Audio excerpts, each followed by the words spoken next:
Welcome back once again friends. आज चलते हैं झिलमिल गुफा की ओर। जी हाँ, चलिए चलते हैं आज सैर करने झिलमिल गुफा की। तो नीलकंठ से थोड़ा सा ऊपर चलेंगे तो वहाँ पे आपको एक झिलमिल गुफा नाम की जगह मिलती है।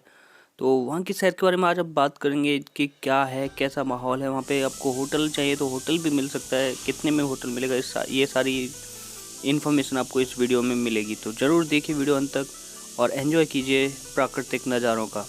तो जी हाँ दोस्तों, जैसे हम चलते हैं झिलमिल गुफा की ओर, नीलकंठ से थोड़ा सा ऊपर 12-13 किलोमीटर ऊपर है, बट वहाँ पर रोड थोड़े से ठीक नहीं है। अगर आप बाइक से जाते हैं या स्कूटी से जाते हैं तो वहाँ आसानी से पहुँच सकते हैं, बट फिर भी आपको दिक्कत आएंगी। आप बिल्कुल झिलमिल गुफा तक नहीं पहुँच पाएंगे बाइक या स्कूटी लेके। तो आपको अपनी बाइक या जो भी आपके पास कन्वेंस हो, व्हीकल हो, वो आपको साइड में कहीं खड़े करने पड़ेंगे, पार्क करने पड़ेंगे। उसके बाद आप जा सकते हैं पैदल ट्रैक करके।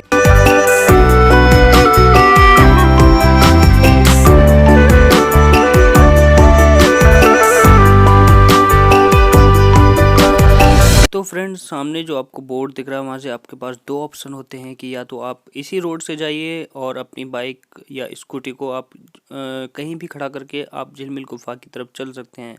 और एक और रास्ता नीचे से जाता है जहाँ से आपको नीचे होटल मिलेगा, जहाँ आप अपनी बाइक या स्कूटी पार्क करके आगे पैदल जा सकते हैं। पैदल ट्रैक के लिए जाना है तो आप इस नीचे वाले रास्ते से जा सकते हैं।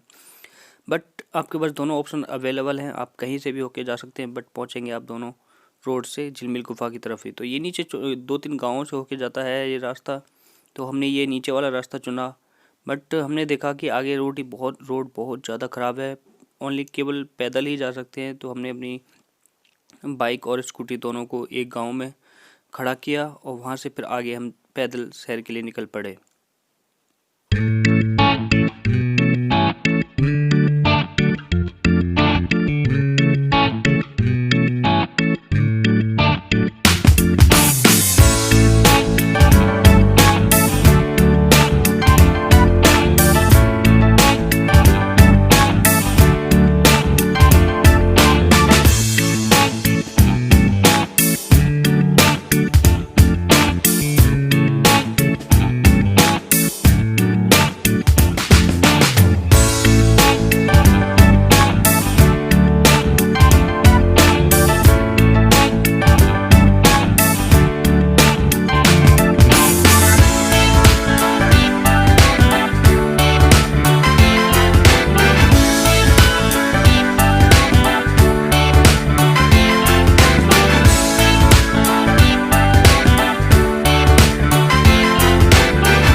हम 4 फ्रेंड्स गए हुए थे दिल्ली से, और फिर यहाँ पे नीलकंठ गए। नीलकंठ के बाद हम इस झिलमिल गुफा की यात्रा पर निकल पड़े।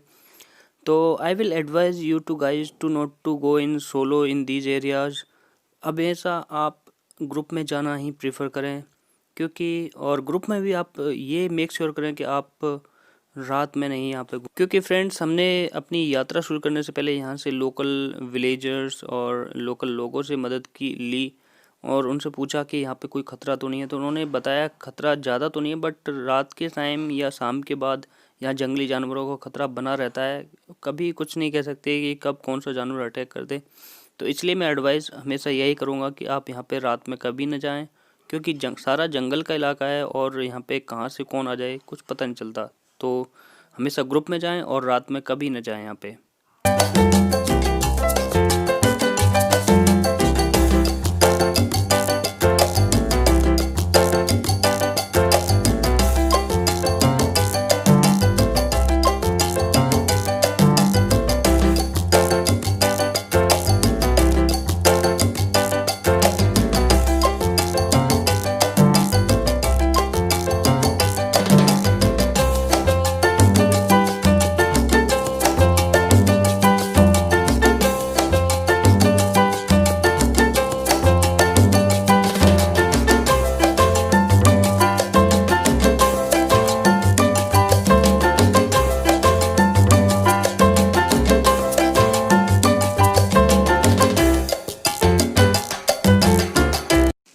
अब सामने आपको कुछ मकान या होटल टाइप दिख सकता है।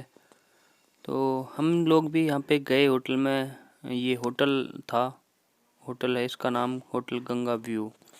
हमने यहाँ होटल मैनेजमेंट से पूछा कि यहाँ पे रूम अवेलेबल है या नहीं, तो उन्होंने हमें बताया कि रूम्स अवेलेबल हैं। तो हमने ये वाला होटल फिर हायर कर लिया अपने स्टे के लिए। हम लौट के आए फिर झिलमिल गुफा से, और हमने यहाँ पे स्टे किया रात के लिए। यहाँ का जो एक नाइट का चार्ज 500 रुपये बताया, फोर पर्सन्स अलाउड थे यहाँ पे। रूम वूम होते हैं यहाँ पे रहने के लिए? रात को कितने में है होटल? एक रूम के 500, 4 बंदे रह सकते हैं उसमें।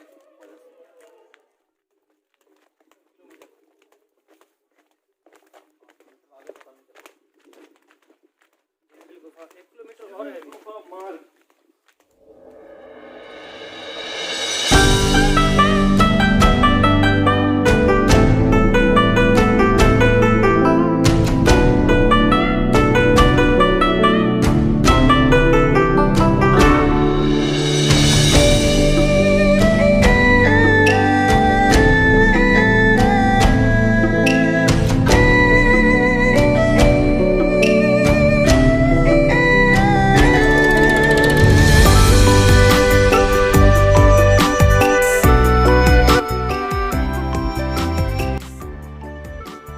यहाँ से जो आपको सामने जो रोड दिखाई दे रहा है, ये वही रोड है जहाँ से हमने 2 रास्ते मिले थे। हम नीचे से आ गए थे, ये पैदल था। अब वापस हम उसी रास्ते पर आ गए हैं। तो ये आप देख सकते हैं खूब अच्छा खासा रोड है, और ये रोड आगे आई थिंक हमें बताया था बन जाएगा कुछ महीनों बाद, और यहाँ पे 4 व्हीलर्स भी आ सकते हैं। बट अभी फ़िलहाल की स्थिति में यहाँ पे ये थोड़ा सा आगे तक बना हुआ है, बट उसके बाद तो बहुत ऊंची चढ़ाई है एक साथ, और अभी पत्थर टूट रहे हैं वहाँ पे। रोड के कंस्ट्रक्शन चल रहा है अभी तक।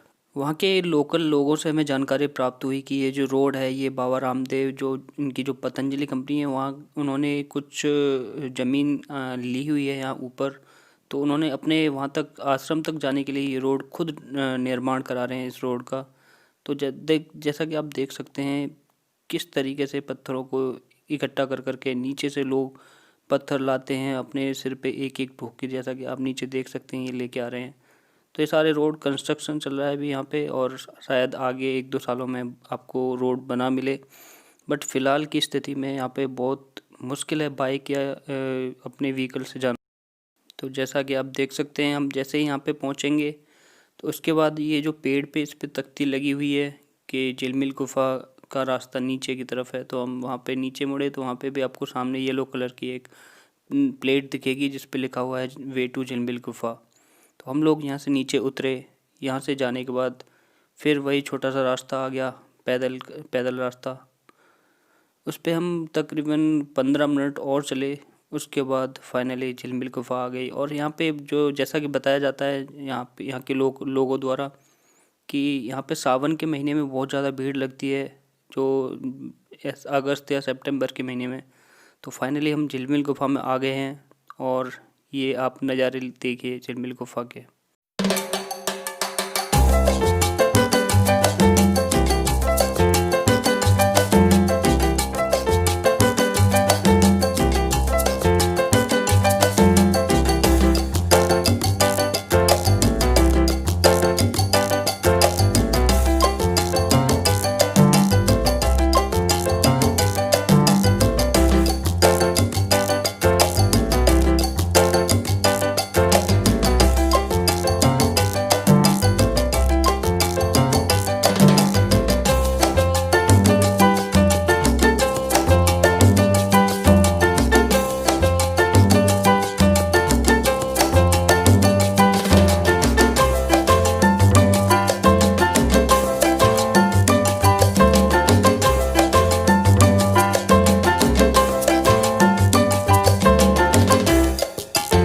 फाइनली जब आप डेस्टिनेशन में पहुंच जाते हो तो आपके यात्रा की सारी थकान दूर हो जाती है, और बहुत ही सुंदर अद्भुत नज़ारा होता है। पूरी यात्रा एकदम मंगलदायी होती है, और पता ही लगता कब हमारा सफ़र यूं ही कट गया और हम फाइनल अपने डेस्टिनेशन पर आ गए हैं। और यहाँ से आप देखेंगे ये काफ़ी ऊपर आके एक पहाड़ को बीच में से बीच में एक होल है पहाड़ के बीचों बीच में, और एक गुफानुमा बन गया है जिसमें 7 कंदराएँ बोलते हैं, सप्तऋषियों की कंदराएँ बोली जाती हैं। 7 छोटी छोटी और गुफाएं हैं तो वो सारी मिला के सप्तऋषियों की कंदराएँ बोली जाती हैं। तो ये बहुत अद्भुत और सुंदर नज़ारा लगता है। यहाँ पे हमने पूजा अर्चना की, जो भी हम जिस भगवान को भी आप अपने मानते हैं, आप जहाँ यहाँ पे जाके अपनी पूजा अर्चना कर सकते हैं। साथ ही साथ हमने यहाँ के महंत जो हैं, जो यहाँ पे सेवा करते हैं, उनसे बातचीत की और जाना कि इसकी उत्पत्ति कैसे हुई। यार बता दो थोड़ा बहुत, क्या है, क्या कैसे है ये, कैसे इसका निर्माण हुआ? ये तो ऐसा है, पूर्व काल में कभी वो ज्वालामुखी फटा होगा, जिससे जो है कुछ अंश इसका जो है आकाश लोक में उड़ गया, कुछ जो है पिघल गया और कुछ जो है गुफानुमा बन गया। अच्छा, कोई कोई विस्फोट सारी भी मतलब कि वोल्केनो से हुआ है, मतलब कि ज्वाला पड़ती है। अपने आप ऑटोमेटिक बना हुआ है। ना किसी का गुफाएं हैं, सप्तऋषियों की गुफा है ये। 7 गुफाएं हैं इसमें। हाँ, छोटी छोटी 15 है, जैसे वो अच्छा, जैसे ये बने हुए छोटा सा। हाँ, जैसे वो बना हुआ है उधर। प्राकृतिक कोई हरकत हुई होगी, ये मतलब अनुमान बता देते हैं, तो हम लोग नहीं जानते, हम लोग तो अभी के। और इसके बाद हमारा प्री प्लान था कि हम अपने साथ फ्राई पैन वगैरह, मैगी सब लेके गए थे। हमारा प्री प्लान था कि हम कहीं जाके हमें चूल्हा मिले या हमें जंगल से लकड़ियाँ इकट्ठा करके चूल्हा, टेम्परेरी चूल्हा बना के हम मैगी बनाएंगे ज़रूर। तो हमें चूल्हा ही मिल गया पूरा, तो हमने जंगल से लकड़ियाँ इकट्ठा करके मैगी बना के खाई। और उसके बाद वहाँ सारी साफ़ सफाई करने के बाद तब हम आए। बहुत से लोग जाते हैं और वहाँ पे गंदगी, कूड़ा कचरा पहाड़ों में फैला के चले जाते हैं, तो ऐसा नहीं होना चाहिए। सफाई पे विशेष ध्यान देना चाहिए हम लोगों को, वहाँ पे गंदगी ना फैलाएं। थैंक यू दोस्तों, बने रहने के लिए वीडियो में। धन्यवाद।